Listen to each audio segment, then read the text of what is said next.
on leave until time to report. This is in April of 1960.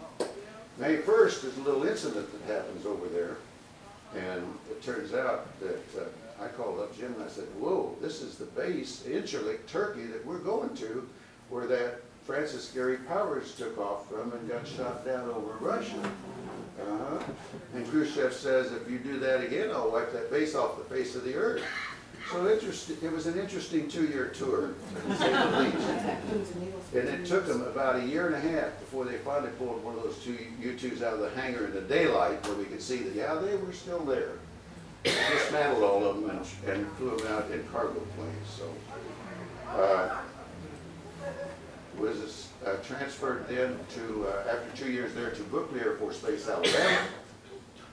Spent the first summer there, but then I had to get trained on the helicopter they had, which was the H-43. The one I've been flying in Turkey was the old H-19, which is a recent engine helicopter. So while I'm out there instead getting ready to train in that helicopter, I get a call. The commander says, you're supposed to report back to your home base immediately. This is October 1962. And I said, well, I can't do anything there until I'm trained. So I called my commander, and he called this commander instead, and he said, keep him there and train him first. It turns out that that was the Cuban Missile Crisis. So eventually I got trained, went down. Our 2 helicopters at Alabama had been sent down to Florida for that little event.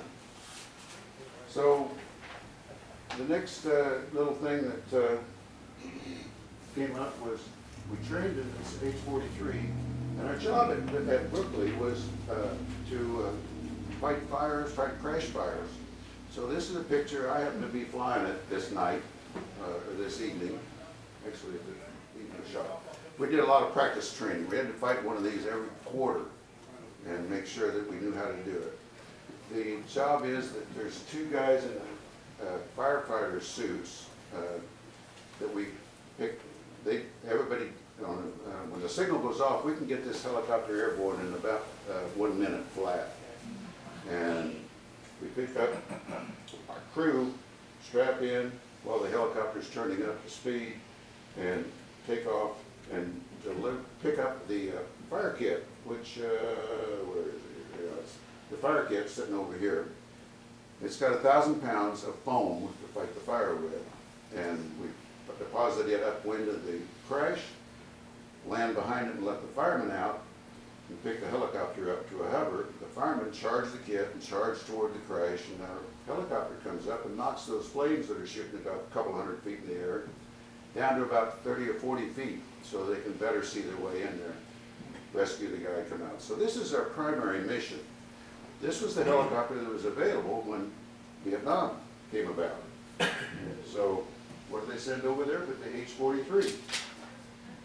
One of my guys based at Brooklyn went a year ahead of me. I go over a year later to replace him in August, September of 1965. But before that, in March of 1965, I get a call from my commander had departed for another assignment, so I'm in charge. We have 2 more pilots. It takes 4 to fly both helicopters. And the commander called and said, take your helicopters up to Selma Air Force Base, or Craig Air Force Base in Selma, Alabama. And I said, well, I got some people off, and he says, do it today. And so I called the guys, and we got everybody together, and we got, I put a mechanic who had some stick time in the co-pilot seat, and we took our helicopters up to Selma. Turns out Martin Luther wanted to march from Selma to Montgomery. So, if you never have seen the pictures, but I'm flying alongside them with the FBI guy in there taking pictures of them. So, that's another story, but anyway, when they arrived in Montgomery, the guy wanted pictures, so I'm hovering over there. Their capital's out here, and I'm hovering over there. Naturally, it's too loud, so they said, go away. So I left.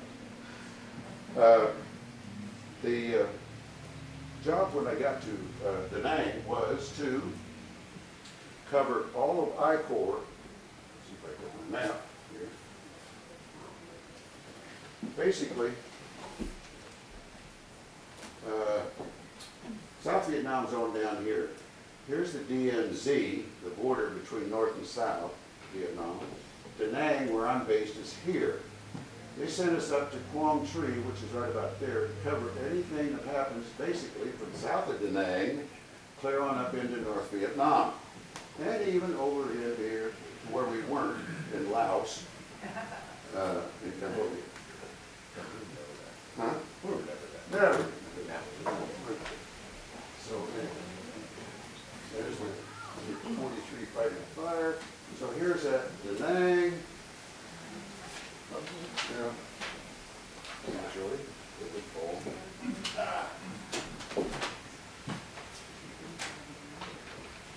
Okay. So, at Da Nang, as an example of here we go, the guy's going to come in and crash land. And, well, if he doesn't catch the barrier, he's going to slide on down the runway. So the object is to go on down the runway, right, and find, use the kit if needed. But usually, if you're still on the runway, there's not much of a problem. The job there in our helicopter, as you'll see, that one looks a little camouflaged compared to the way it looked here in the States, which is the stateside version. So then actually got over there. It was the B model when they got there, and they decided that wasn't quite good enough because the range on the thing is an hour and a half's worth of gas. Well, how far can you go in an hour and a half at 100 miles an hour? That's it. 75 out, right? 75 back. Well, it's a lot farther than that. It's about that, 3/4 of that, up to the DMZ there. So they said, okay, we put a 90-gallon bladder in the cabin. Guess what happened to the cabin space? Just about gone. But if you filled that up, and they decided to put 1,000 pounds of armor plate on it in strategic spots like below the boost pumps, around the engine, in front of our feet, didn't cover the big window actually.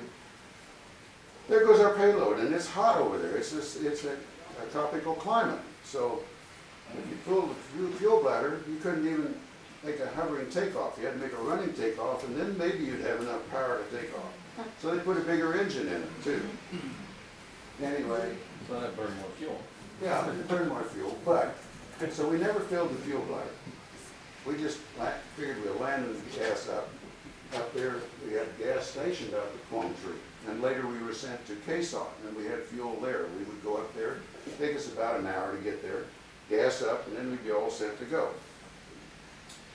I could cover some of the missions that we had, some of the ones that got some of these ribbons for me, but the one that sort of stamped out, well, this one, I was training a guy that was sent to our detachment for training, and he's in the right seat trying to figure out what to do, and I'm in the left seat monitoring, and this guy had been shot up to the point that he couldn't get his gear down. So he said, well, I'm going to try to shoot for they had a cable across like they had on the ship. There's tail hook in the cable as he hit it on the approach end of the runway. And so they had pulled the runway in case if he did that, everything would be fine. And so I asked my trainee, I said, so what do you plan to do?